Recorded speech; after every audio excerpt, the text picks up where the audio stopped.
ముందుగా బ్రహ్మర్షి పితామహ పత్రి గారికి ఆత్మప్రణామాలు సమర్పిస్తూ సేవా ధర్మం గురించి చెప్పుకుందాం ఫ్రెండ్స్. సేవా ధర్మం అనగానే ప్రతిదీ సేవే అనుకుంటాం. కాదు ఫ్రెండ్స్, సేవలు చాలా ఉన్నాయి. సేవ అన్నది దానిలో డైమెన్షన్స్ ఉన్నాయి, అవి తెలుసుకోవాలి. అది తెలుసుకోకపోతే మనం చేసే ప్రతిదీ సేవే అనుకుంటాం. మనము మన కోసం చేస్తున్నది కూడా మనం సేవ అనుకుంటాం, మన కుటుంబానికి చేస్తున్నది కూడా సేవే అనుకుంటాం. చూడండి, ఫర్ ఎగ్జాంపుల్ ఒక తల్లి ఉంది. తల్లి ఏమంటే తెలుసా, నా కుటుంబానికి ఎంత సేవ చేశాంటారా నీకు అంటది. అది సేవ కాదు ఫ్రెండ్స్, అది బాధ్యత. సేవే కానీ సేవలో బాధ్యత అన్న విభాగం. అదే ఒక ఎంప్లాయీ రిటైర్డ్ అయ్యేటప్పుడు అతను సేవల నుంచి వైదొలుగుతున్నారు, ఈ సందర్భంగా అందరికీ పార్టీ చేస్తున్నాం అంటారు. అంటే ఇన్ని రోజులు అత్యంత అద్భుతమైన రైల్వే శాఖ సేవ చేశారని రైల్వే రిటైర్డ్ ఎంప్లాయీ రిటైర్డ్ అవుతున్నప్పుడు, లేకపోతే టీచర్స్ రిటైర్డ్ అయ్యేటప్పుడు చెప్తుంటారు. అది సేవ ఎలా అవుతుంది మై డియర్ ఫ్రెండ్స్? అది సేవ కాదు, శాలరీ తీసుకున్నారు, అది బాధ్యత. వాళ్ళది డబ్బు తీసుకున్నారు కాబట్టి పనిచేశారు అంతే. కాకపోతే అందులో విభిన్నమైన కోణాలు ఉంటాయి అంతే తప్ప సేవ అనేది ఒక్కటే అవుతుంది. ఏంటంటే కర్తవ్యం దైవమానికం అన్నది మాత్రమే సేవ అవుతుంది. అంటే ఇవన్నీ సేవలే, నేను కాదన్నట్ల. కానీ ఉన్నతమైన సేవ, విశ్వవ్యాప్తమైన సేవ ఏదయ్యా అంటే కర్తవ్యం దైవమానికం. అందుకే కౌసల్య సుప్రజ శ్రీరామ అన్న శ్లోకంలో శ్రీరామచంద్ర ప్రభు లేచి కర్తవ్యాన్ని పాటించు, ఆ కర్తవ్యం దైవమానికం అవ్వాలి అంటాడు. అంటే దైవానికి ఉపయోగపడే సేవ అది. నీ బిడ్డకు ఉపయోగపడే సేవ తండ్రి సేవ, నీ కూతురుకు నీ భర్తకు ఉపయోగపడే సేవ భార్య సేవ, ఇలాగ భర్త సేవ, పిల్లల సేవ, లేకపోతే అమ్మ సేవ, రకరకాల సేవలు ఉన్నాయి. గురు సేవ, దైవ సేవ, ఇలా రకరకాలు ఉన్నాయి. అన్నింటిలో ఉన్నతమైనది ఏదైనా అంటే దైవ సేవ. దైవం అంటే ఏంటి? మళ్ళీ నిజమేనండి, నేను బాగా దైవ సేవ చేస్తానండి, మా దేవాలయంలో నేను రోజు పూజలు చేస్తానండి, లేకపోతే రోజు నేను పాలాభిషేకాలు చేస్తానండి అని చెప్తారు. అది మీ దేవాలయంలో ఉన్న మీ విగ్రహానికి నువ్వు చేస్తున్నావు, లేదా మీ దేవుడికి చేస్తున్నావు. మీరు పొరపాటునైనా మరొక మతం దేవుడిని పట్టుకుంటారా? పట్టుకోరు. అప్పుడు మీరు దైవం అవరు. ఎందుకంటే దైవానికి పరిమితి లేకూడదు, విశ్వం అంతా ఉండేదే దైవము. కనుక మై డియర్ ఫ్రెండ్స్, కర్తవ్యం దైవమానికం, అదే అసలైన సేవ. సో ముందు సేవలో అసలు ఎన్ని బాధ్యతలు, ఎన్ని పాయింట్స్ ఉన్నాయి చూద్దాం. సేవలో 2 పాయింట్స్ ఉన్నాయి. 1 బాధ్యత, 2 కర్తవ్యం. 2 ఉన్నాయి మై డియర్ ఫ్రెండ్స్, ఎక్కువ లేవు. 1 బాధ్యత, 2 కర్తవ్యం. బాధ్యత దైవమానికం అనలేదు, కర్తవ్యం దైవమానికం అన్నారు. అంటే మనం నేర్చుకోవాల్సిన అంశం ఏంటంటే, ముందు అసలు బాధ్యతకి కర్తవ్యానికి తేడా తెలుసుకుందాం, అప్పుడు కానీ అర్థం కాదు. ముందు బాధ్యత అంటే ఏంటో చూద్దాం. మీకు ఏ సంబంధం ఉన్నవారికైనా సరే, అంటే మీ కుటుంబంకా, లేకపోతే మీ మీ మీ వాళ్ళకి, నా అనే వాళ్ళకి, మా అనే వాళ్ళకి, లేకపోతే మనది అనుకున్న వాళ్ళకి, నేను, నాది, మనది, ఈ 3 కోణాల్లో ఉన్న వాళ్ళకి ఏది చేసినా అది ఖచ్చితంగా బాధ్యత అవుతుంది. ఓకే, మీ బిడ్డలకి మీరు ఏం చేస్తున్నారు అది అలాగని చెప్పేసి దాన్ని తక్కువ అంచనానికి వీల్లేదు. అది కూడా ఉన్నతమైందే, కానీ దైవమానికం అయితే కాదు. బిడ్డను పెంచడం అనేది దైవమానికం కాదు. మీ బిడ్డను పెంచడం బాధ్యత, నీకే సంబంధం లేని మరొక బిడ్డను పెంచడం కర్తవ్యం. మళ్ళీ ఆ కర్తవ్యాన్ని ఏమి ఆశించకుండా చేస్తే అప్పుడు దైవమానికం. ఇన్ని స్టేజ్లు ఉన్నాయి సేవాదళ్ళనక దానిలో, చూసారా? అందుకని సేవా ధర్మంలో ఎన్నో కోణాలు ఉంటాయి. ప్రతి కోణాన్ని తెలుసుకొని చేయాలి. లేకపోతే ఏమవుద్దంటే, చూడండి, ఎక్కువ భూమి మీద ఎవరి మధ్య గొడవలు జరిగినాయి తెలుసా మీకు మై డియర్ ఫ్రెండ్స్? భూమి మీద యుద్ధాలు జరిగింది ఎక్కువ సేవకుల మధ్య జరిగింది. అందు కూడా దైవ సేవకుల మధ్య ఎక్కువ జరిగింది. గడిచిన 5000 సంవత్సరాల్లో లేదా 3000 సంవత్సరాల్లో 5000 యుద్ధాలు జరిగితే అందులో 4500 యుద్ధాలు దైవ సేవకుల మధ్య జరిగినాయి. ఊహించండి మీరు, ధర్మ సేవకుల మధ్య జరిగిన 4500 యుద్ధాలు. మా దేవుడు గొప్పడంటే మా దేవుడు గొప్పడు, మా రాముడు గొప్పడంటే మా రాముడు, మా అల్లా గొప్పడు, ఇలాగా సేవ. అది కూడా చెప్పండి, అది ఏ విధమైన సేవ మీరు ఆలోచించుకోండి. కనుక నేను, నాది, మనది, ఈ 3 జీరో అయిపోయినప్పుడు చేసే దాని పేరు కర్తవ్యం. ఆ కర్తవ్యంలో కూడా నువ్వు మళ్ళా నేను, నాది, మనది లేకుండా విశ్వవ్యాప్తంతో ఉండేదాని పేరు కర్తవ్యం దైవమానికం. అందుకే కర్తవ్యం దైవమానికం అనేది అత్యంత అద్భుతమైన పదం. అది కేవలం శ్రీరామచంద్రుడిని పిలుస్తూ విశ్వామిత్రుడు పాడిన ఒక గొప్ప మధురమైన పాట అది. కౌసల్య సుప్రజ రామ సంధ్య అన్న దానిలో కర్తవ్యం దైవమానికం అంటాడు. సరే, మళ్ళీ వెనక్కి వెళ్దాం. ఇప్పుడు బాధ్యత అంటే ఏంటో చూద్దాం. మీకు సింపుల్ గా అర్థం అవడానికి నేను ఒక కథ చెప్తా. బాధ్యత కూడా చేయని మూర్ఖులు ఉన్నారు కదా ఈ లోకంలో. 90% మంది అసలు బాధ్యతే తీసుకోరు, జంప్ అనమాట ఎటోళ్ళటు. బాధ్యత అంటే కుంతిదేవి ఏం చేసిందంటే, ఆమె బాధ్యత చెప్పుకోవాలి. కుంతిదేవి ఏం చేసిందంటే, తన పిల్లలతో నానా బాధలు పడతా ఉంది. ఆమెని చిన్న చూపు చూశారు, ఎందుకంటే ఆమె భర్త చనిపోయాడు. ఈ స్త్రీలకి భర్త చనిపోయిన తర్వాత వాళ్ళ కుటుంబానికి చిన్న చూపు ఉంటుంది, సహజమే కదా సమాజంలో. అందున వీళ్ళకి రాజ్యాధికారం ఇవ్వాల్సి వస్తుందని వాళ్ళని బాగా ఇబ్బంది పెడుతున్నప్పుడు ఈ పంచపాండవులు తీసుకొని ఆమె బతుకుతూ ఉన్నప్పుడు ఒకరోజు ఆమె ఏకచక్రాపురం వెళ్తుంది. ఏకచక్రాపురానికి ముందు ఒక ఇంట్లో ఆమెని సజీవ దహనం చేస్తారు. అదే లక్క ఇల్లు. పంచపాండవుల్ని ఆమె తల్లి కుంతిని కలిపి ఒకే ఇంట్లో సజీవ దహనం చేయడానికి ప్రయత్నం చేస్తారు. ఆమె అక్కడ నుంచి తప్పించుకొని మళ్ళా పిల్లలతో ఏకచక్రాపురం అన్న ఊరు వస్తుంది. ఊరు వచ్చి అక్కడ ఏమంటుందంటే, ఇన్నాళ్ళు మనం మీ నాన్న లేడు, మీకు పెదనాన్నలో తమ్ముళ్ళు అన్నయ్యలు ఉండాలన్న బంధువర్గం ఉండాలన్న భావంతో నేను వాళ్ళతో ఉన్నాను. కానీ ఈరోజు వాళ్ళు మనల్ని సజీవ దహనం చేయడానికి ప్రయత్నం చేశారు. ఇంకా అలాంటి జీవితం మనకెందుకు నాన్న, మనకొద్దు, మనకు ఆ రాజ్యం ఏమొద్దు అని చెప్పేసి ఆమె ఏం చేస్తుందంటే, తన పిల్లల్ని అడుక్కొని తిన్నాం, నో ప్రాబ్లం, కానీ మనం ఇలా వద్దు మనకి ఇంకా అని చెప్పేసి ఆమె రాజ్యాన్ని వదిలేసి ఏకచక్రాపురం అన్న ఊర్లో ఉంటుంది. ఓకే, ఆ ఊర్లో ఉన్నప్పుడు ఆ ఏకచక్రాపురం అన్న ఊర్లో ఆమె పిల్లలతో భిక్షాటం చేస్తుంటుంది.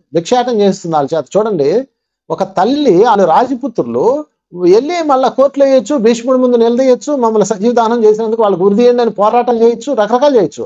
కానీ ఆమె ఏం చేస్తుందంటే అవేం చేయదు. బంధువర్గం మీద యుద్ధం ఏంటి, ఎవరి మీద యుద్ధం చేయాలి, నేను వాడి మీద యుద్ధం చేస్తే ఎవరికి వస్తుంది మా పేరు అని చెప్పేసి ఆమె దానికి ఒప్పుకోకుండా ఆ ఏకచక్రాపురం అన్న ఊర్లో పిల్లల్ని పెట్టుకొని బతుకిడుస్తుంది. ఇది దేనికి ఎందుకు వస్తుంది, ఇది బాధ్యత కిందకు వస్తుంది. అంటే అప్పుడు కూడా తన పిల్లల్ని విడిచిపెట్టకుండా తన జీవితంలో భయంకరమైన సంఘటనలు జరిగినాయి. భర్త చనిపోయాడు, అవమానాలు పొందుతుంది, ఎన్నో రాళ్లు పడ్డాయి, ఇక కర్ణుడిని వదిలేశానన్న ఒక గుండె గాయం ఒకటి ఉంది, అక్కడ నుంచి ఎన్నో అవమానాలు. అయినా సరే ఆమె తన బాధ్యత వదలలేదు చివరి దాకా. పిల్లల్ని పెట్టుకొని వాళ్ళ భిక్షాటన చేస్తుంటే ఆ భిక్షాటనతో వచ్చిన ఆదాయంలో నుంచి కొంత భాగాన్ని తీస్తూ సర్వీస్ చేసింది. అక్కడ ఆ రోజు ఏకచక్రాపురం అన్న ఊర్లో వాళ్ళు అద్దెకుంటారు ఒక ఇంట్లో.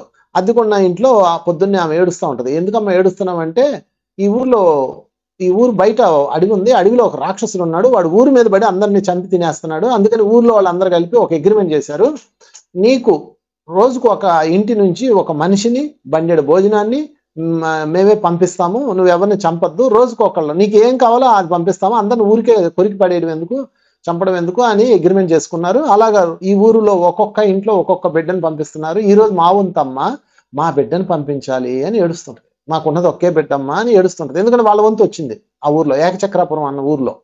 అప్పుడు కుంతిదేవి ఏం చేస్తుందో తెలుసా మై డియర్ ఫ్రెండ్స్? అప్పుడు ఆమె ఏం చేస్తుందంటే, అమ్మ బాధపడద్దు, నీకు ఒక్క బిడ్డే, ఆ ఒక్క బిడ్డ పోతే నువ్వు బతకలేవు, చూసుకోవడానికి ఎవరు లేరు, నాకు 5 బిడ్డలు ఉన్నారు, 5 బిడ్డల్లో నేను పంపిస్తాను, ఎందుకంటే మీ ఇంట్లో నేను ఉన్నాను కాబట్టి. అంటే వీళ్ళు ఈ లక్కీలు తగలబడిన తర్వాత ఏకచక్రాపురం అని ఒక ఊరు వచ్చాక ఈ ఏకచక్రాపురంలో వాళ్ళకి వీళ్ళు సపోర్ట్ ఇస్తారనమాట. ఈమె ఆ బ్రాహ్మణ స్త్రీ ఎవరో మరి ఆమె ఇస్తే అక్కడ వాళ్ళ ఇంట్లో ఒక చిన్న గదిలో ఉంటారు ఈ 5 ప్లస్ ఆమె 6. అప్పుడు అంటుంది, మీ ఇంట్లో మేమున్నాం కాబట్టి అది నాది కూడా బాధ్యత వస్తుందమ్మా, కనుక నేను పంపిస్తానంటే ఆమె ఒప్పుకోదు. లేదమ్మా, నాకు 4 బిడ్డలు ఉన్నారమ్మా, ఇంకా ఒకటి చనిపోయాడు అనుకుందాం, కాసేపు ఇప్పుడు వెళ్తాడు, చనిపోతాడు, రాక్షసుడు తినేస్తాడు, అయినా నా కొడుకు మీద నా నమ్మకం, యుద్ధం చేసి రాగలడు. ఓకే, చనిపోయినా నాకు 4 ఉన్నారమ్మా, నీకు ఒక్కే కొడుకమ్మా, నువ్వేం వర్రీ అవుద్దమ్మా, నేను పంపిస్తానని చెప్పేసి ఆమెను బుజ్జగించి భీముడిని పంపిస్తాయి. భీముడు బండిడు అన్నం వేసుకొని మంచి ఫుడ్ అంతా అన్ని ఎక్కించుకొని వెళ్ళి దారిలో అంతా తినేసి వాడిని చావగొట్టి వస్తాడు, అది వేరే కథ. ఇక్కడ కుంతిదేవి తన బిడ్డను ఎందుకు ఇచ్చింది? దీన్ని ఏమంటారు తెలుసా ఫ్రెండ్స్? కర్తవ్యం అంటారు. అక్కడ తన బిడ్డలందరినీ పెట్టుకొని వాళ్ళందరికీ సేవ చేస్తుంది, అది బాధ్యతాయుతమైన సేవ. ఇక్కడ తనకే సంబంధం లేని ఒక స్త్రీ దుఃఖాన్ని చూసి, నాకు ఇంకా 4 బిడ్డలు ఉంటారమ్మా నన్ను చూసుకోవడానికి, నీకు ఈ ఒక్కడు పోతే నీకు ఎవరు ఉండరమ్మా, వృద్ధాప్యంలో ఆశ్రమం ఉండదు అని చెప్పేసి అప్పుడు తన బిడ్డను త్యాగం చేస్తుంది. ఇది కర్తవ్యం, కర్తవ్యపూర్వకమైన సేవ. గుర్తుపెట్టుకోండి ఫ్రెండ్స్, ఈ 2 డైమెన్షన్స్ అర్థమైతే కానీ సేవ చేయలేము. గొడవలు వస్తాయి. ఇక్కడ భూమి మీద ఇందాకే నేను మీకు చెప్పాను, గడిచిన 3000 సంవత్సరాల్లో 5000 యుద్ధాలు జరిగినాయి. 5000 యుద్ధాలు సేవాదారుల మధ్య జరిగినాయి, సేవకుల మధ్య జరిగినాయి, దైవ సేవకుల మధ్య. అది క్రిస్టియన్ అవనండి, హిందువులు అవనండి, ముస్లింలు అవనండి, సంస్థలు అవనండి, వ్యక్తులు అవనండి, వ్యవస్థ అవనండి, ఏదన్నా అవనండి. 4500 యుద్ధాలు కేవలం ఆధ్యాత్మిక సేవకుల మధ్య జరిగినాయి. ద రూట్ కాజ్ ఈ రెండు తేడా తెలియకే. ఇప్పుడు ఫర్ ఎగ్జాంపుల్ వాడి సంస్థకి సేవ చేస్తాడు, కొన్నాళ్ళు పోయిన తర్వాత వాడి సంస్థకి ఎవడన్నా అడ్డొస్తే వాడిని చంపేస్తాడు. ఎందుకంటే నా సంస్థ అంటాడు. ఇక్కడ నాది ఎక్కడ ఉంది? ఇంకా శంకరాచార్యుడు ఎన్నో తిరిగేసి ఆయన అద్భుతమైన సేవ చేసి బౌద్ధ ధర్మం ఉన్న సమయంలో శంకరాచార్యుడు వచ్చి అంతరించిపోతున్న బౌద్ధ ధర్మంలో హిందూ ధర్మం అంతరించిపోయింది. నిజమే, అప్పుడు బౌద్ధం యొక్క గాలికి ఎగిరిపోయింది. అంతరించిపోతే బౌద్ధ ధర్మం అంతా హిందూ ధర్మాన్ని అంతరించినప్పుడు ఆయన చక్కగా దాన్ని లేపాడు. చక్కగా ఉన్నతమైన ఎంతమంది సేవకులు వచ్చారో ఆయనకి శంకరాచార్యుడి దగ్గర. ఆ సేవకులు అందరూ కలిసి ఎంతో సేవ చేసి హిందూ ధర్మాన్ని మళ్ళీ నిలబెట్టారు. కానీ అప్పుడు జరిగిన యుద్ధాల్లో ఎంతమంది బౌద్ధ భిక్షులను చంపారో తెలుసా? వీళ్ళు అందరూ దుర్మార్గులని నేను అనట్లేదు. శంకరాచార్యుడు బ్యాచ్ లో ఎంతమంది బౌద్ధ భిక్షులను చంపేశారో, వీళ్ళు ఎంతమంది శంకరాచార్యుడు బ్యాచ్ చంపారో, ఇలాగ ఎంత రక్తం ఓడిందో ఈ లోకంలో మై డియర్ ఫ్రెండ్స్. ఎవరి మధ్య? సేవకుల మధ్య. వజ్రాలకి, నగలకి, డబ్బులకి, ఆడవాళ్ళ కోసం, పొలాల కోసం కొట్టుకుంది 500 అయితే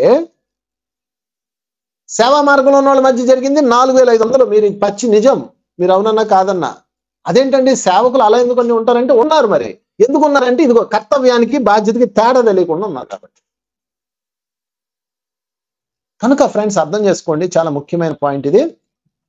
అక్కడ కుంతిదేవి తన బిడ్డల కోసం చేసుకున్నది బాధ్యత. తన బిడ్డలు కదా, ఏం దేశం కోసం చేసింది, తన బిడ్డల కోసం చేసింది. తర్వాత తన బిడ్డని త్యాగం చేసింది, అది కర్తవ్యం. అక్కడ తప్పించుకోవచ్చు, నేను ఎందుకు చేయాలి అనొచ్చు ఆమె, కానీ చేసింది. అది భగవంతుడి యొక్క రికార్డులోకి వెళ్ళిపోతుంది. అప్పుడు అది కర్తవ్యం దైవానికి అవుతుంది. మళ్ళీ దాని గురించి చెప్పుకుందాం. 2 పాయింట్స్ ముందు అర్థమైంది కదా. 2 పాయింట్స్ అంటే కర్తవ్యానికి బాధ్యతకి తేడా తెలుసుకోండి. ఫస్ట్ పాయింట్, బాధ్యత అంటే మన కుటుంబం కోసం, నా కోసం, మన కోసం, లేకపోతే నా వాళ్ళ కోసం, నేను, నాది, మనది అన్న కోణంలో ఏదైతే మీరు చేస్తారో అది ఖచ్చితంగా బాధ్యత. ఇది ఫస్ట్ పాయింట్. 2, మీకే సంబంధం లేకుండా పని చేస్తున్నారు, ఓకే, మరలా అది కర్తవ్యం అవుతుంది. ఇప్పుడు మళ్ళా లోపలికి వెళ్దాం, ఇంకో పాయింట్లోకి వెళ్దాం. తర్వాత బాధ్యతాయుతమైన కర్తవ్యంలోకి ఉన్నది 3వ పాయింట్. మొదటి పాయింట్ కర్తవ్యం, బాధ్యత, కర్తవ్యం తేడా తెలుసుకున్నాం. ఇక 2వ పాయింట్లోకి వెళ్దాం. బాధ్యతాయుతమైన కర్తవ్యం అంటే ఇప్పుడు మనము అర్థం చేసుకున్నాం, ఓహో మన కర్తవ్యం చేయాలి, మన కర్తవ్యం నెరవేర్చాలి.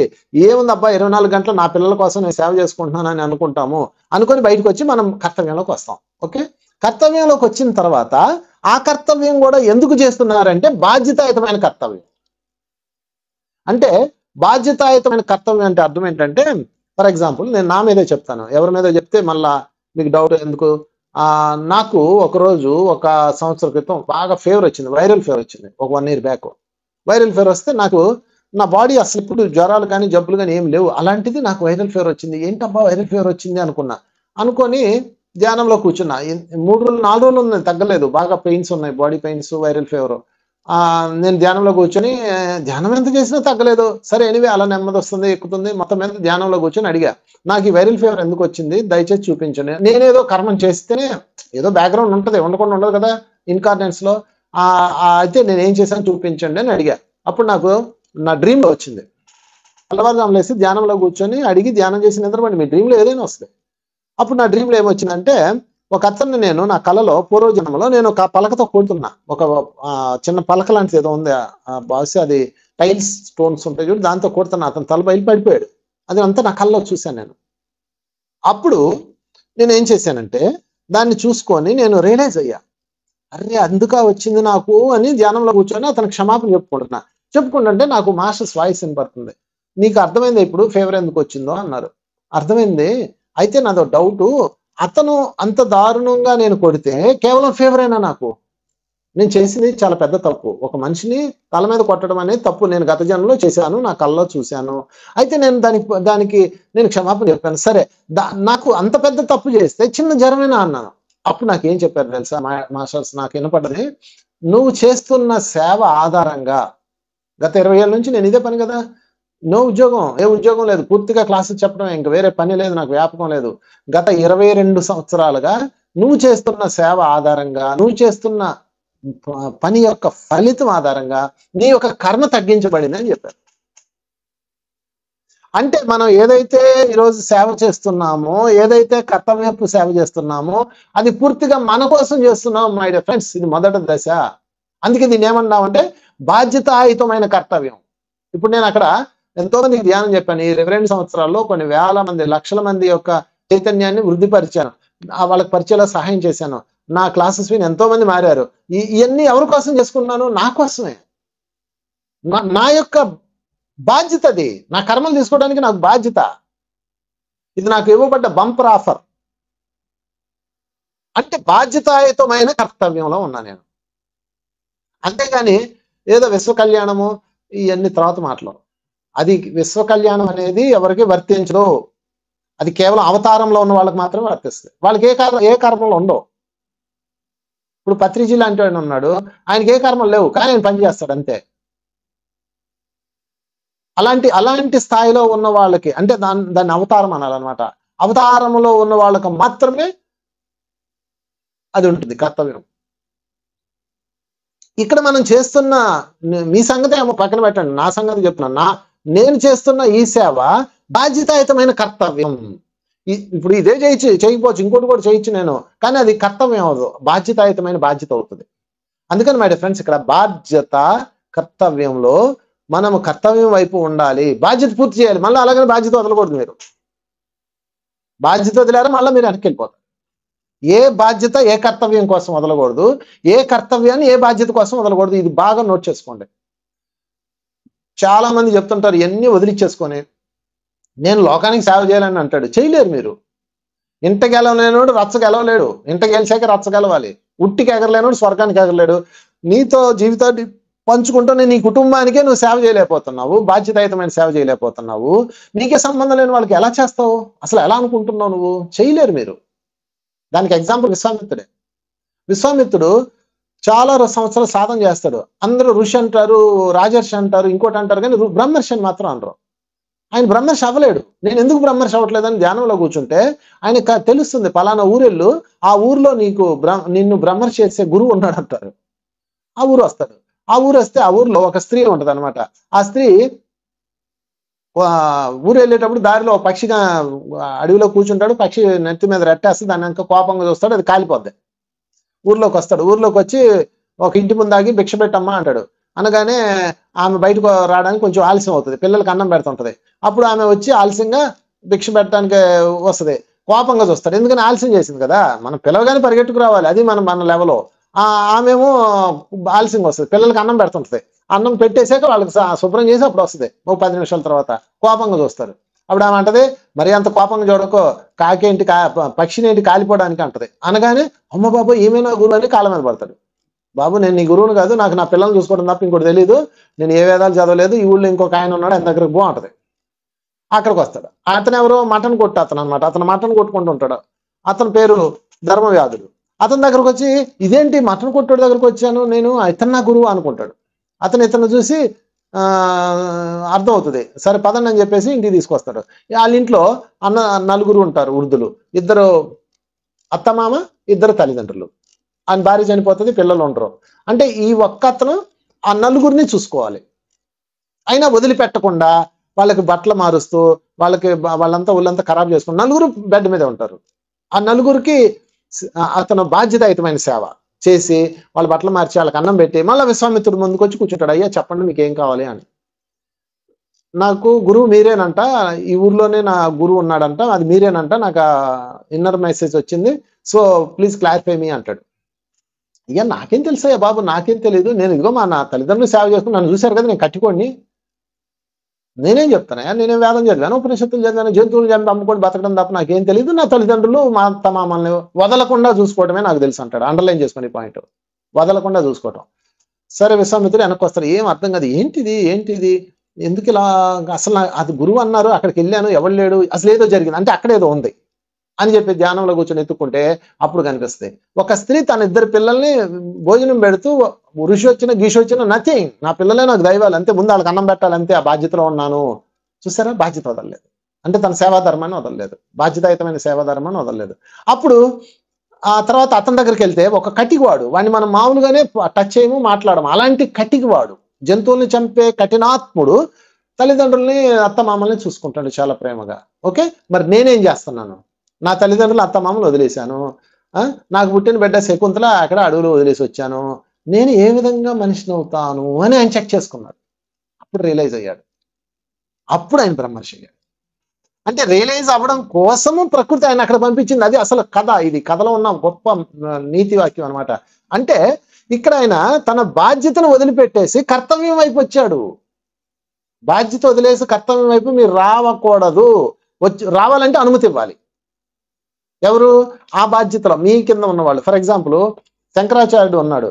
శంకరాచార్యుడు ఏంటి? కర్తవ్యం వైపు వెళ్ళిపోవాలి అంటే విశ్వంతా తిరిగి ధర్మ ప్రచారం చెయ్యాలి. మరి వాళ్ళ అమ్మగారిని అడిగాడు బాధ్యత. ఎందుకు అడిగాడు? పర్మిషన్ అడిగాడు. ఆమె పర్మిషన్ అడిగితే ఇవ్వలేదు. ఆమె నేను సన్యసించాలి, నేను పెళ్లి చేసుకొని నిన్ను చూసుకోను అమ్మా, నువ్వు మరణం సమయంలో మాత్రం నిన్ను వస్తాను, అంటే నువ్వు వృద్ధాప్యంలో ఉన్న నిస్సహాయులైనప్పుడు వస్తానమ్మా, నన్ను వదిలేయి అని అడిగాడు.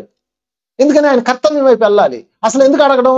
ఆయన జంప్ అయిపోవచ్చు కదా, వెళ్ళిపోవచ్చు కదా, తల్లిని వదిలేసి వెళ్ళొచ్చు కదా. ఎవడు అడిగాడు? ఇక్కడ పిల్లాన్ని వదిలేసి వెళ్ళిపోతున్నారు. అది బాధ్యత అంటే. అప్పుడు ఆమె అనుమతి ఇవ్వదు. అనుమతి ఇవ్వకపోతే ఒకరోజు నదిలో ఉంటాడు, ముసిలి పట్టుకుంటది.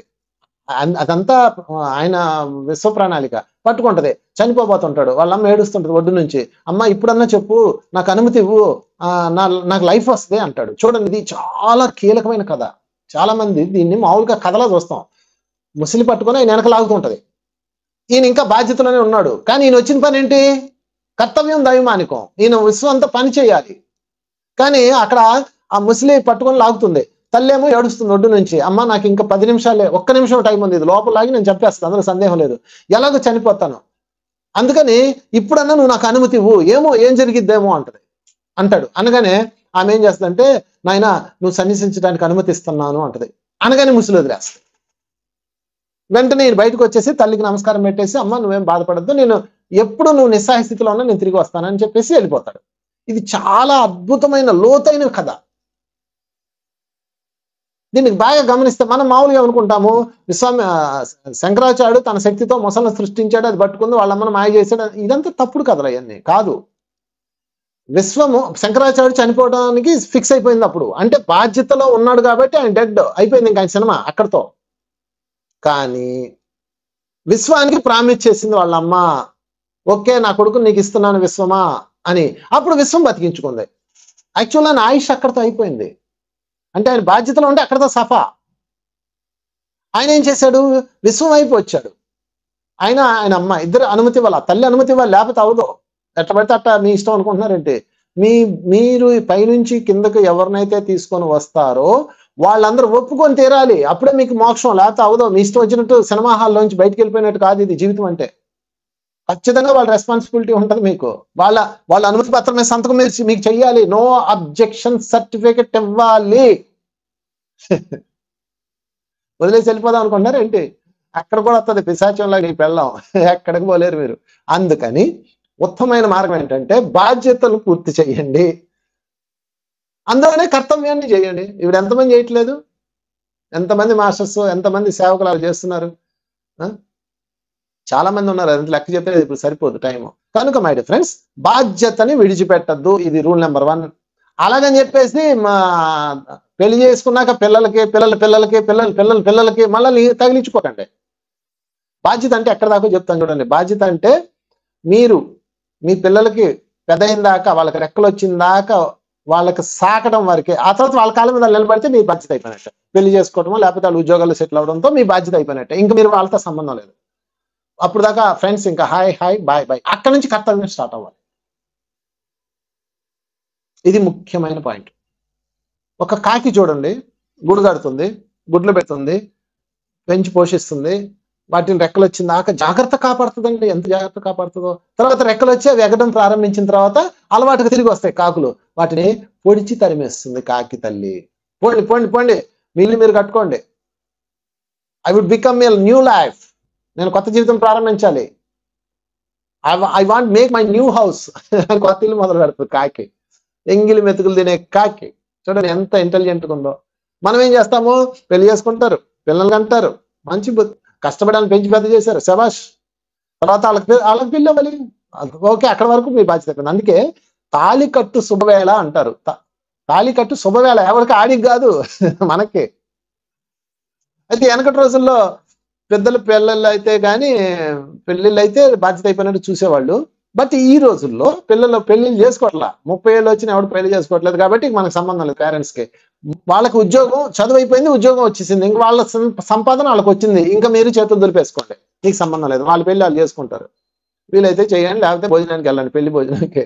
మీ పని ఏంటంటే, మన పని ఏంటంటే కర్తవ్యం, దైవమానికం.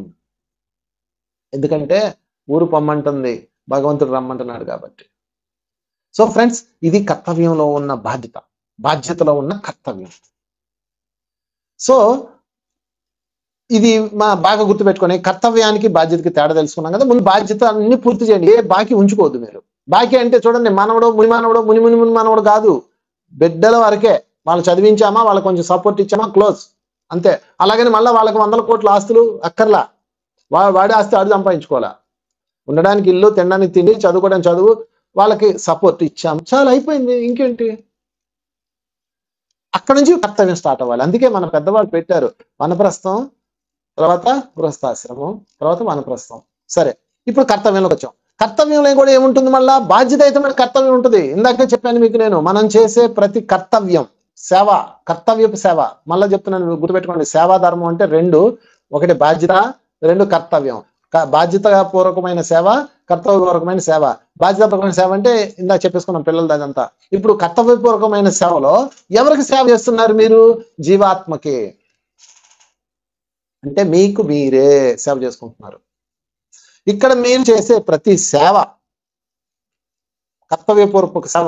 అంటే మీకు ఏ సంబంధం లేకుండా గుళ్ళో అన్నదానాలు అవ్వచ్చు, ఇంకోటి అవ్వచ్చు, లేకపోతే ధ్యాన ప్రచారం అవ్వచ్చు, లేకపోతే బట్టలు ఇవ్వడం, ఆ రక్తదానాలు, anything for the purpose of your బాధ్యత. అది చేసి తీరాలి నువ్వు. బాధ్యత చేయకపోతే నీ కర్మలు నెత్తి మీద పడతాయి. చాలా మంది సేవకులకి ఎందుకు ఇబ్బందులు ఉండవు, వాళ్ళు సేవ చేస్తున్నారు కాబట్టి. అప్పుడు నీ కర్మ వస్తుంది. ఒకవేళ అనారోగ్యాలు కర్మలు ఉన్నా స్వల్పంగా పోతాయి అనమాట. ఇందాక నాకు జ్వరం వచ్చిపోయినట్టు పోతాయి, అంతే. అంటే గోటితో పోయేదాన్ని గొడ్డల దాకా తెచ్చుకుంటారు మామూలు జీవితంలో. ఇక్కడ ఏమైనా వచ్చి గొడ్డలతో పోయేది గొర్రెతో పోతుంది, అంతే, చిన్న తేడా. ఓకే, తర్వాత ఇంకా ముందుకెళ్దాం. బాధ్యతాయుతమైన కర్తవ్యంలో మనం ఏం చేయాలంటే కర్తవ్యాన్ని చేసుకోవాలి. ఓకే, మీకు బాధ్యతాయుతమైన కర్తవ్యం ఇంకో ఎగ్జాంపుల్ చెప్తాను. శ్రీరామచంద్రుడు, సీతాదేవి పోయింది, ఆమెను రావణాసుడు ఎత్తుకుపోయాడు. సీతాదేవి ఎలా దొరుకుతుంది అని చెప్పి లక్ష్మణుడు, రాముడు తిరుగుతున్నారు. అప్పుడు ఆంజనేయుడు వచ్చాడు.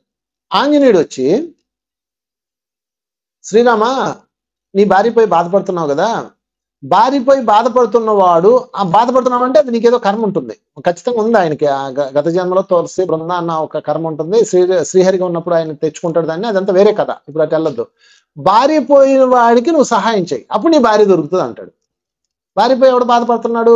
సుగ్రీవుడు. వాళ్ళన్న వాలి ఆయన తన్నేసి బయటికి తరిమేసి వాడి భార్యను పెట్టేసుకొని రాజ్యాన్ని ఉంచేసుకొని వాడిని బయటికి గెంటేశాడు. వాడు బాధపడుతున్నాడు, వాడి దగ్గర బలం లేదు కనుక నువ్వు వెళ్ళి హెల్ప్ చేయి, ఆ సుగ్రీవుడికి హెల్ప్ చేయి, నీ దగ్గర బలం ఉంది కదా, మీ ఇద్దరు కలవండి అని చెప్పి ఆంజనేయ స్వామి చెప్తాడు శ్రీరాముడికి కర్మ సిద్ధాంతం. ఇది విచిత్రం. అప్పుడు శ్రీరామచంద్రుడు అలాగే అని చెప్పేసి వాలిని పిలిపించి వాడిని సఫా చేసి రాజ్యాన్ని సుగ్రీవుడికి అప్పచెప్తాడు.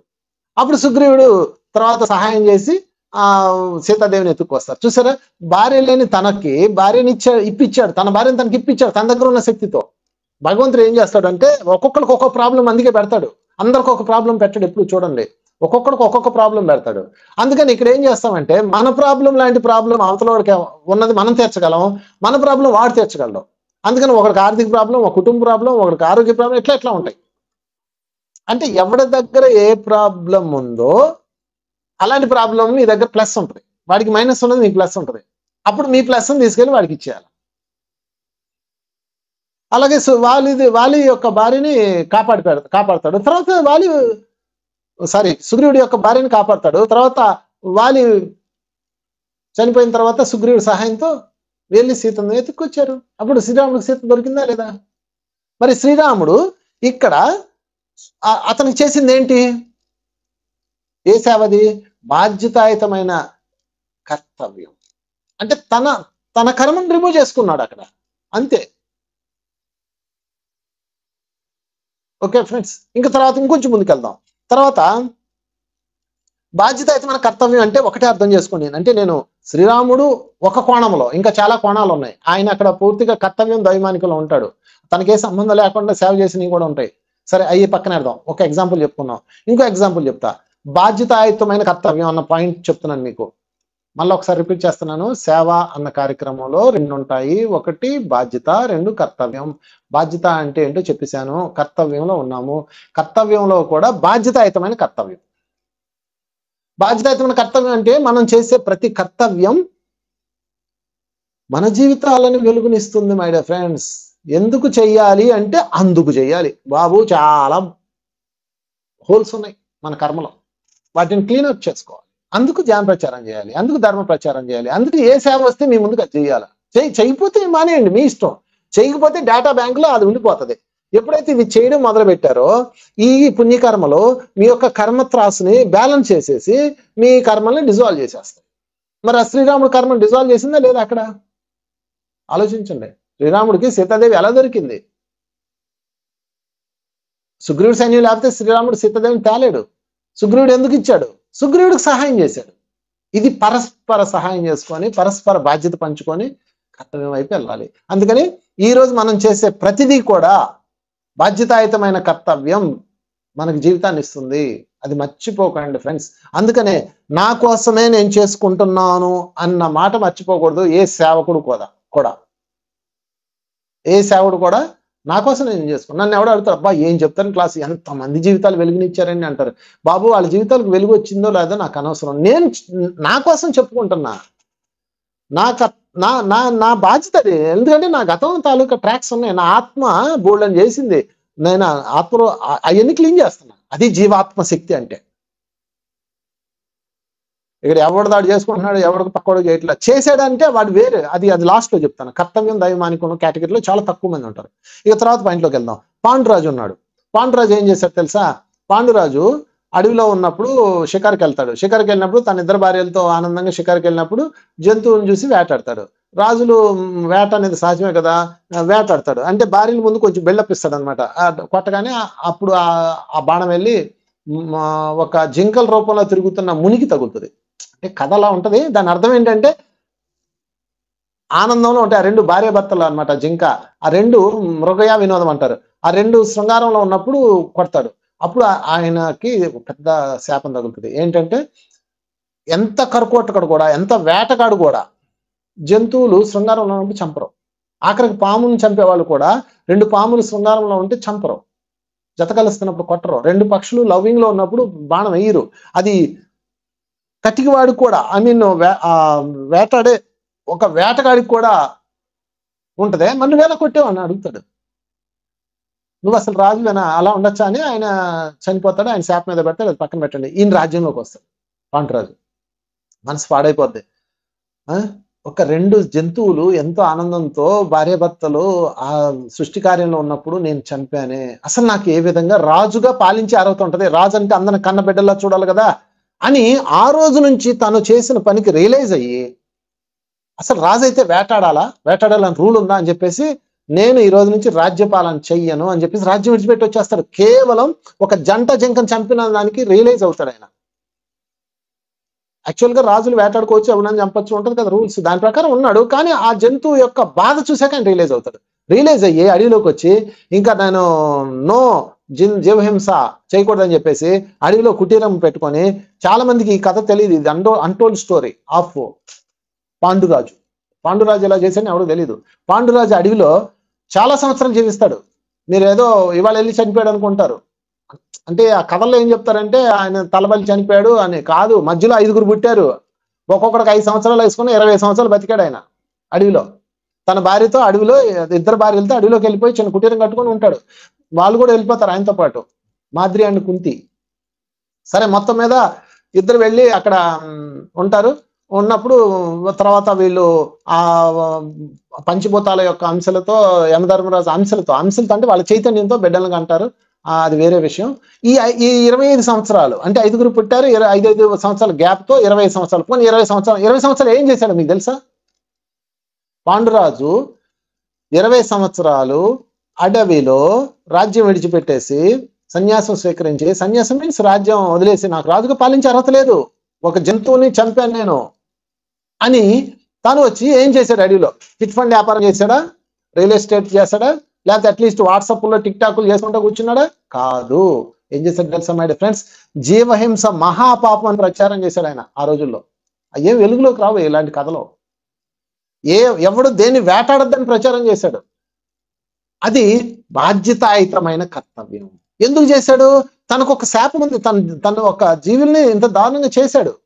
అందుకే చూడండి, అతనికి శాపం ఉన్నా, అలాంటి పాప పని చేసినా, ఈ రోజు పాండురాజుకి ఎంత గౌరవం ఉందో మీరు చరిత్రలో మిగిలిపోయిన తండ్రి ఆయన. పంచపాండవులకి పాండవులు అంటారు, పాండవులు అంటారు అని తండ్రి పేరు.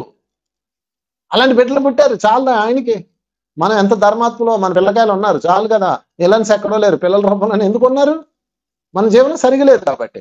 ఆయన జీవనం సరిగా ఉంది కాబట్టి అద్భుతమైన 5గురు పుట్టారు. ఆయన గాలిదేవుడి నుంచి ఒక ఆయన వచ్చాడు, ఇందు నుంచి ఒక ఆయన వచ్చాడు అని చెప్తారు, అది వేరే విషయం. అదంతా పక్కన పెడదాం, కథ పక్కన పెడదాం. But is the right father, అవునా కదా? ఆయనకి అంత గొప్పతనం ఎలా వచ్చింది మై డియర్ ఫ్రెండ్స్? కేవలం ఇదిగో బాధ్యతాయుతమైన కర్తవ్యంలో ఉన్నాడు. తప్పు చేశాను, కరెక్టే, అందుకనే నేను పనిష్ చేసుకున్నాను. కనుక ఫ్రెండ్స్ బాగా గుర్తుపెట్టుకోండి, బాధ్యతాయుతమైన కర్తవ్యంలో ఉండాలి. ఇక లాస్ట్ పాయింట్లోకి వెళ్ళిపోదాం. తర్వాత కర్తవ్యపూర్వకమైన బాధ్యతలో ఉండాలి. అప్పుడు కర్తవ్యం దైవానికి అవుతుంది.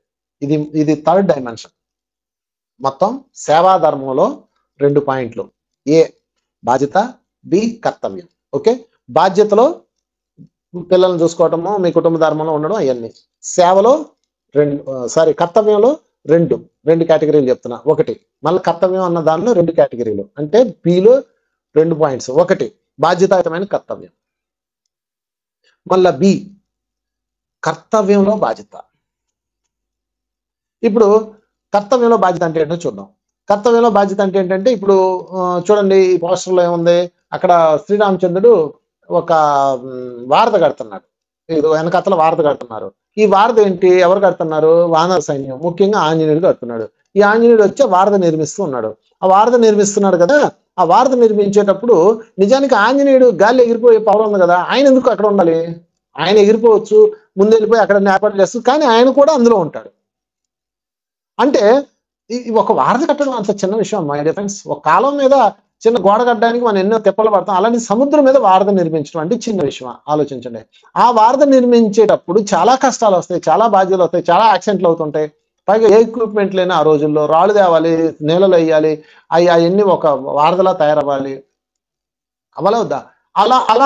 అలా చేసేటప్పుడు మధ్య మధ్యలో ఇసుక వస్తాయి. వెళ్ళిపోతే బాగుండబ్బా, ఏం చేస్తాంలే, ఇంకేం చేస్తాంలే, మనం ఇంటికి వెళ్ళిపోదాం అని వస్తుంది. అలా వెళ్ళిపోయిన వాళ్ళు కూడా ఉన్నారు. కానీ ఆంజనేయ స్వామి మిగతా వాళ్ళందరూ కూడా అవేమి అనుకోకుండా, అంటే తను ఒక కర్తవ్యం ఎంపిక చేసుకున్నారు. ఆ కర్తవ్యం లోపల బాధ్యత ఏంటయ్యా అంటే చేసి తీరాలి. బాధ్యత అది. ఎందుకు నువ్వు చేయాలా? బాధ్యత అయ్యా, నా బాధ్యత. ఎందుకు బాధ్యత? నా కర్తవ్యం అయ్యా. ఎందుకు కర్తవ్యము? ఎందుకంటే బాబు అది నా బాధ్యత కాబట్టి. మళ్ళీ ఇంటర్లింక్ ఉంటుంది, చూసారా? అందుకని మీ యొక్క కర్తవ్యంలో ఎంపిక చేసుకున్నాక అందులో ఏ బాధ్యతని వైదొలగకూడదు. ఇప్పుడు ఫర్ ఎగ్జాంపుల్ మీకెవరో మీ లీడర్ ఉంటారు, లేకపోతే మీ గురువు ఉంటారు, మీ మాస్టర్ ఉంటారు. వాళ్ళు బాబు మనం ఈ పని చేయాలి అని చెప్తారు, చెయ్యాలంతే, బాధ్యత అది. అలాంటప్పుడు ఒప్పుకోకండి, చేయకండి. కొంచెం దూరం వెళ్ళి ఇది నేను ఎందుకు చేయాలి, ఎందుకంటే ఎవడో ఒకటి వచ్చి మేము కెలుగుతాడు, ఎందుకు నువ్వు చేయలేడా, నువ్వు ఎందుకురా రాత్రి మళ్ళీ కష్టపడాలి, వాళ్ళు చూడ ఎంత సుఖపడుతున్నారో, ఎవడో ఒకటి మేము డిస్టర్బ్ చేస్తాడు. అయినా సరే చెక్కు చేతకూడదు. అదే బాధ్యతాయుతమైన కర్తవ్యం. కర్తవ్యంలో బాధ్యత, ఈ 2 ఇంటర్లింక్స్ అనమాట. అందుకని మీరు కర్తవ్యాన్ని ఎంచుకున్నాక అందులో బాధ్యతలుగా ఉండాలి. అసలు అలాంటప్పుడు కర్తవ్యాన్ని ఎంచుకోకండి, మీ చావు మీరు చావండి. కర్తవ్యాన్ని ఎంచుకున్న తర్వాత బాధ్యతలో ఉండాలి.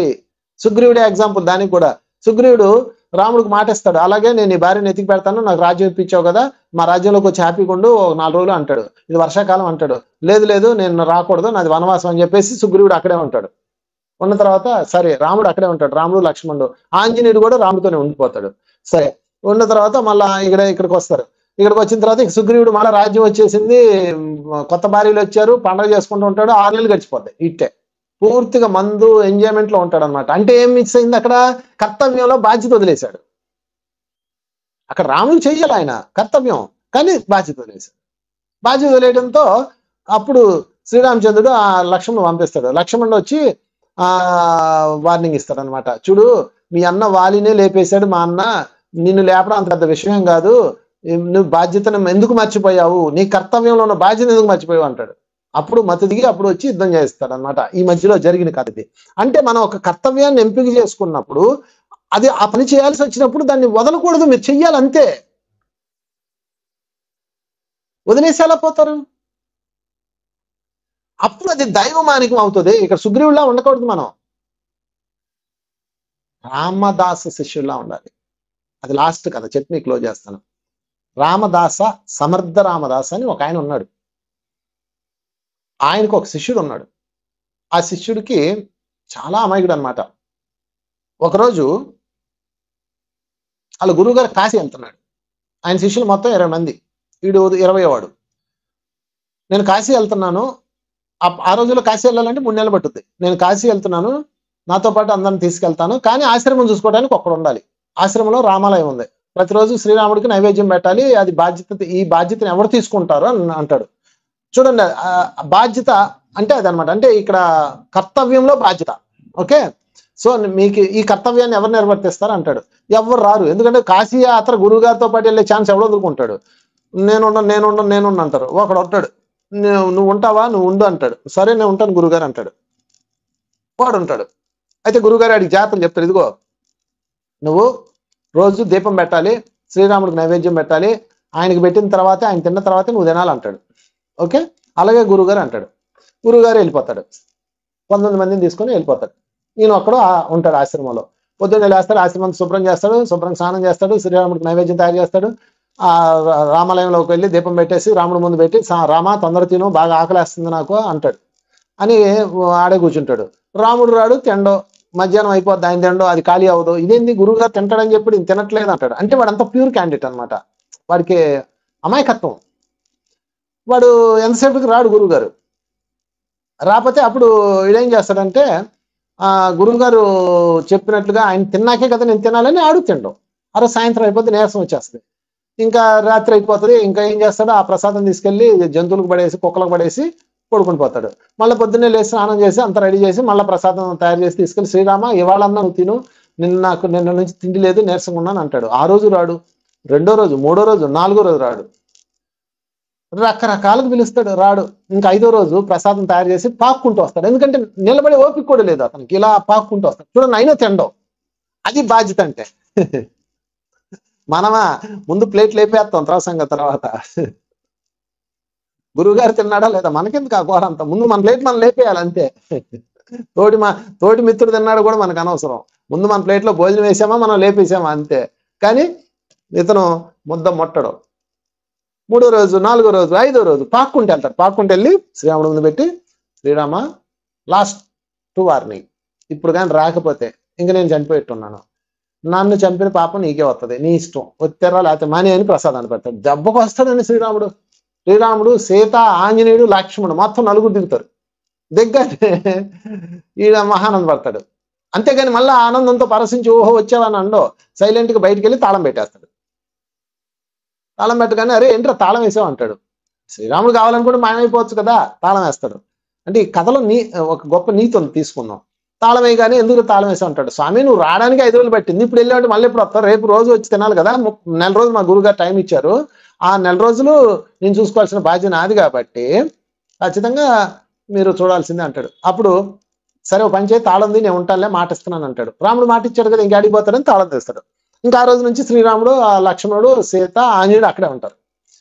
ఓకే, ఇంకా వాళ్ళకి అలా ప్రసాదాలు పెడతా ఉంటాడు, వండుతుంటాడు. ఒకరోజు అంటాడు, స్వామి నేను ఒక్కనే వండలేకపోతున్నాను, కొంచెం అమ్మవారిని కిచెన్లో పంపించచ్చు కదా అంటాడు.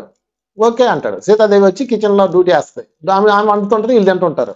శుభ్రంగా వండుతుంటది, తింటుంటారు. ఒకరోజు అంటాడు, స్వామి ఆ లక్ష్మణుడు ఖాళీగా ఎందుకు కూర్చున్నాడు, ఊరికే ఆయన్ని కొంచెం కట్టెలు కొట్టుకోవడానికి రమ్మనొచ్చు కదా అంటాడు. అనగానే లక్ష్మణుని ఆ డ్యూటీలో పెట్టిస్తాడు. తర్వాత ఆంజనేయుడు, స్వామి నీళ్లు మోసుకురావద్దా నది నుంచి, నేను ఒక్కనే ఆంజనేయుడికి ఆ పని చెప్పు అంటాడు. ఆంజనేయుడు పని చేస్తాడు. ఇంకా రాముడు లక్ష్మణుడు ఆంజనేయుడు, రాముడు ఏమో ఒక తత్వాలు బోధెత్తుంటాడు, ఈయన వింటుంటాడు. సీత వంట చేస్తుంటది, లక్ష్మణుడు కట్టెలు కొడుతుంటాడు, ఆంజనేయుడు నీళ్లు పోతుంటాడు. చూసారా, ఎవడైతే కర్తవ్యం దైవమానికలో ఉన్నాడో వాడికి అలా ఉంటది. అక్కడ 20 మందితో పాటు వీడు వెళ్ళిపోవచ్చు, కానీ అతను కర్తవ్యంలో బాధ్యత చూసుకున్నాడు. ఇతను ఒక్కడే చూశాడు ఆ 20 మందిలో. అందుకే అతనికి శ్రీరామచంద్రుడు వచ్చి కూర్చున్నాడు. ఊహించడానికే అలవి కాని గొప్ప కథ. కర్తవ్యం దైవమానికం, దైవం వచ్చి కూర్చుంటాడు ఆ దగ్గర. అలా బ్రహ్మాండం గడిచిపోతాయి 6 రోజులు. ఇంకొక రోజు చక్కెర పొంగలు తయారు చేస్తుంది వాళ్ళమ్మ. సీతమ్మ చేస్తే ఇది బహా రుచిగా ఉంది, నేను మా గురుగారికి ఇచ్చి వస్తానంటాడు. మీ గురుగారు ఎక్కడెక్కడ ఉన్నాడు, కాశీలో కదా ఉన్నాడు అంటాడు. ఇల్లు వచ్చేస్తానంటాడు. ఎలా వెళ్తావు అంటాడు. ఏముంది స్వామి, ఆంజనేయుని పంపించు, ఆయన భుజం మీద ఎక్కెళ్తానంటాడు. ఆంజనేయుడు భుజం మీద ఎక్కుతాడు ఈయన. ఆంజనేయుడు కూడా ఏం ఫీల్ అవడు. ఇలాంటి వాడికి సేవ చేయడం మా భాగ్యం అనుకుంటారు వాళ్ళు. ఎవడైతే బాధ్యతగా కర్తవ్యాన్ని నిర్వర్తిస్తాడో, కర్తవ్యంలో బాధ్యతగా ఉంటాడో, వాడికి సేవ చేయడానికి దైవం సంతోషపడతాడు. మై డియర్ ఫ్రెండ్స్, ఆంజనేయుడు అతను జాగ్రత్తగా భుజం మీద ఎక్కించుకొని కాశీ వెళ్ళి అక్కడ దింపుతాడు. వీడు వేడి వేడి గిన్నె తీసుకెళ్లి గురువుగారికి ఇస్తాడు. గురువుగారికి ఇచ్చి, గురువుగారు నీకోసం చక్కెర పొంగల్ తెచ్చాను అంటాడు. ఆయన ధ్యానంలో కూర్చుంటాడు. మంచి వాసన వస్తుంటది. కళ్ళు తెరిస్తే చక్కెర పొంగలే. మరి నువ్వేంటి ఎక్కడ ఉన్నావు, అసలు నువ్వు అంటే దొంగ వేదా, నువ్వు మా ఆయనకే వచ్చేసావా అంటాడు. ఆయనకి తెలియదు కదా ఈ స్టోరీ అంతా. నువ్వు మా ఆయనకే వచ్చేసావా, అయ్యో నా రాముడు ఏమైపోయాడు, ద్రౌపదీపు నైవేద్యం లేకుండా నాశనం అయిపోయినట్టు నా ఆశ్రమం అని ఆయన బాధపడతాడు. గురుగారు మీరేం వర్రీ అవ్వకండి, అంతా బ్రహ్మాండంగా ఉంది, అక్కడ రాములు వారు ఉన్నారు, అమ్మవారు ఉన్నారు, అందరు బ్రహ్మాండంగా ఉన్నారు, పుష్టిగా ఉన్నారు, మీకోసం ఇదిగో అమ్మవారు పాయసం వండితే మీకోసం తెచ్చాను అంటాడు. అని చేతిలో పెడతాడు. గిన్నె కాలుతుంటది. ఒరే వెదవ, గిన్నె ఇంత వేడిగా ఉంది, నువ్వే అలా చెప్తున్నావు నాకు, నువ్వు పక్కన రూమ్ లో నుంచి వండుకొని వచ్చి పక్కింట్లో దిగి వండుకొని వచ్చి నా అబద్ధాలు చెప్తాను అంటాడు. అయ్యో లేదండి, నేను కాశీ నుంచి మన ఆశ్రమం నుంచి వస్తున్నానండి అంటాడు. ఎక్కడ నాసిక్ లో ఉంది ఆశ్రమం. నాసిక్ లో నుంచి కాశీకి రావడానికి ఎంత టైం పట్టిద్ది? వాడు చక్కెర పొంగలు వండుకొని పట్టుకొచ్చాడు. నమ్మరా, రండి బయట ఆంజనేయ స్వామి చూపిస్తానంటాడు. బయటకు వస్తే ఎవడు కనపడ్డు. ఏం ఆంజనేయ పద బయలుదేరదాం వెళ్ళిపోదాం అంటే వాడు ఆంజనేయ స్వామితో వెళ్ళిపోతాడు. ఈయన శిష్యుడికి కాళ్ళకి దండం పెట్టుకుంటాడు. ఎందుకంటే ఆ శిష్యుడు ఎందులో ఉన్నాడు తెలుసా, కర్తవ్యం దైవమానికంలో ఉన్నాడు. చూసారా సేవ ఎన్ని భాగాలుగా మారుతుందో. కనుక ఫ్రెండ్స్, మనం చేసే సేవ మన బాధ్యత. మళ్ళా మన బాధ్యతలో కర్తవ్యం ఉండాలి. మళ్ళీ మన పిల్లలకే మన వాళ్ళకే కాదు అక్కడ కర్తవ్యం, అంటే యూనివర్స్కి. మళ్ళీ యూనివర్సిటీలో కూడా అంటే చేసే మళ్ళీ ఆ కర్తవ్యంలో కూడా మళ్ళీ బాధ్యత ఉండాలి. ఏ సంబంధం లేకుండా చేసేదే కర్తవ్యం దైవమానికం. మై డియర్ ఫ్రెండ్స్, నిష్కల్మషంగా చేసేది, ప్రాణాలు ఒడ్డి చేసేదే కర్తవ్యం దైవమానికం. అంతేగాని ప్రతిదీ దైవమానికం కాదు. ఇన్ని స్టెప్స్ ఉన్నాయి అందులో అక్కడికి రీచ్ అవ్వడానికి. దానికి ఇవ్వబడ్డ అవకాశాలే మీకు మీ జీవితంలో ఏ సేవ అయితే ఆ సేవ. శ్రీరామచంద్రుడు వారధి కట్టేటప్పుడు ఆంజనేయ స్వామి అండ్ వానరులందరూ కలిపి పెద్ద పెద్ద రాళ్ళు మోసుకొచ్చి వేసి ఇసుకేస్తుంటారు, అదంతా నింపుతుంటారు. ఒక ఉడత నేను కూడా ఏదో ఒకటి చేయాలని చెప్పేసి అదేం చేస్తుందంటే సముద్రంలోకి వెళ్ళి మునిగి ఒళ్ళంతా ముంచుకొని నీళ్ళలో తడిచిపోయి వణుకుతూ వచ్చి ఆ ఇసుకలో మునిగి ఆ ఇసుకను తీసుకెళ్లి రాళ్ల మధ్య వేస్తుంటది. ఎందుకంటే ఉడతకి చేతులు పారలో కొక్కు లైన్లు లేవు కదా, దానికి తెలిసింది అదే. దాన్ని చూసి అందరూ ఎగతాళి చేస్తుంటారు. ఎగతాళి చేస్తుంటే నవ్వుతుంటారు. అయినా వాళ్ళు పట్టించుకోకుండా అది పొద్దున్నే సాయంత్రం దాకా చేస్తాయి. చేస్తున్నప్పుడు అప్పుడు సాయంత్రం శ్రీరామచంద్రుడు అందరినీ చూస్తారు కదా, పని ఎలా అవుతుందో చూడడానికి, వారధి నిర్మాణం ఎంతవరకు వచ్చిందో చూడడానికి శ్రీరామచంద్రుడు వస్తాడు. వచ్చినప్పుడు ఆ ఉడత కూడా చేస్తుంటది. చూసి ఆయన కూర్చుంటే ఉడత ఆయన దగ్గరకు వస్తాయి. వచ్చినప్పుడు అందరూ అంటారు అనమాట, చంద్రప్రభు ఈ ఉడత సాయం అంటది. ఈ ఉడతని పట్టుకుంటాడు. ఆయన పట్టుకుని అందరు నవ్వుతారు. అయ్యే పిచ్చి మొన్న పొద్దున్న నుంచి 1/2 kg ఇసుకేసిందండి అంటారు. అప్పుడు ఆయన ఏమంటారు తెలుసా, దాన్ని ఎలా చేతబట్టుకొని, నా జీవితం ఉన్నంత వరకు నేను నీ సేవను మర్చిపోలేను, ఎందుకంటే నువ్వు నీ ప్రాణాలు ఒడ్డి చేసావు అని దాన్ని అత్యంత ప్రేమగా దాన్ని ఇలా నిమురుతాడు. ఆ 3 గీతలు ఉడతకే అలా పడతాయని మన స్టోరీ. అంటే ఈ స్టోరీ అలా పక్కన పెడితే అందులో ఏం నేర్చుకోవాలంటే శ్రీరామచంద్రుడు ఉడతకి ఏం చెప్పాడు అంటే కృతజ్ఞత చెప్పాడు. ఎందుకంటే అక్కడ ఉడత ఎలా ఉందంటే కర్తవ్యం దైవమానికం ఉంది కాబట్టి, దానికి ఏ సంబంధం లేదు.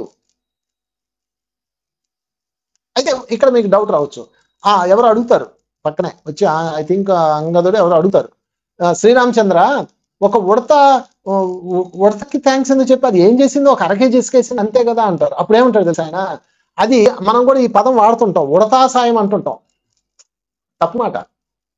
ఒకసారి పత్రికారు మేమందరం వెళ్తుంటే ఎవరో అందా ఒక ఆమె, ఏదో ఉడతా సాయం ఇంత చేశానండి అందే. నోర్మల్ బుద్ధి లేదన్నా, ఉడతా సాయం ఏంటి, ఉడతా సాయం, ఉడత అంత చీపా నీకు అన్నాడు ఆయన. కరెక్ట్. అది ఒక ఉడత తన ప్రాణాలకు వడ్డీ నీళ్ళల్లో మునిగింది, మళ్ళీ అది నీళ్ళల్లో మునిగి వచ్చి ఇసుకలో మునిగింది, ఇసుక వేసింది. అంటే మనకు చిన్నదవచ్చు, మనం గుప్పిడితో పోసేసి ఇసుక దానికి ప్రాణంకే అవ్వచ్చు. అంటే తన ప్రాణాలు వడ్డీ చేసింది కాబట్టి దాన్ని మీరు చులకంగా చూడకూడదు అని చెప్తాడు శ్రీరామచంద్రుడు. పత్రికారు కూడా అదే మాట చెప్తాడు ఎప్పుడు. అది రైట్ మై ఫ్రెండ్స్. అందుకని ఉడత చేసింది దైవమానికమైంది. ఈ రోజు కూడా చరిత్రలో ఉడత మిగిలిపోయింది. ఈ కథ ప్రతి ఇంట్లోనూ అందరికీ తెలుసు. శ్రీరామచంద్రుడు ఉడతను ఎందుకు చేత్తో పట్టుకుంటాడు, దాని మీద గీతలు ఎందుకు ఉంటాయి అంటే ఇదే కథ. అది ఉడత సాయం అన్న పదం ఎప్పుడు మీరు వాడకండి దయచేసి. మనం ఎంత చేస్తామో అదే సాయం అంతే. అది ప్రకృతి దాన్ని దైవమానికంగా తీసుకుంటే తప్ప, ఏ రోయ్ నువ్వు ₹1,00,000 సేవ చేస్తానని 10,000 చేసావు అనదు. అంటే అది దైవం అవ్వదు, అది వ్యాపారస్తులు అవుతాడు. అక్కడ శ్రీరామచంద్రుడు ఆ ఉడతకి చేతిలో తీసుకొని ఆ స్పర్యల్ని ఎంత ముద్దుగా ప్రేమతో నిమిరాడు. నా జీవిత కాలం నిన్ను మర్చిపోలేను అన్నాడు. అంటే అక్కడ దైవం నీ యొక్క సేవను గుర్తిస్తుంది. నువ్వు ఎలా చేస్తే, నువ్వు కర్తవ్యంగా చేస్తే. మళ్ళా సాయంత్రం ఏదో డబ్బులు ఇస్తారని చేస్తే అవుట్, లేకపోతే కీర్తి వస్తుందని చేస్తే అవుట్, కాంతం వస్తుందని చేస్తే అవుట్, కనకం వస్తుందని చేస్తే అవుట్. కర్తవ్యాన్ని దైవం కోసం చేస్తే అది మానికం అవుతుంది. అందుకే కర్తవ్యం దైవమానికం ఫ్రెండ్స్. కనుక మనం చేసే ప్రతి సేవ బాధ్యత అయిపోయింది. ఇంకా సేవా మార్గంలో మన కోసం మనం సేవ చేసుకుంటున్నాం. ఫైనల్ గా మనం ఆ సేవని కర్తవ్యంగా మార్చాలి. ఆ కర్తవ్యంలో బాధ్యత ఉండాలి. మళ్ళీ ఆ బాధ్యతని దైవం కోసమే చేయాలి. అది కర్తవ్యం దైవమానికం అంటారు. కనుక మనం చేసే ప్రతి సేవ అలా ఉండాలని నేను మిమ్మల్ని కోరుకుంటూ థ్యాంక్ యూ వెరీ మచ్.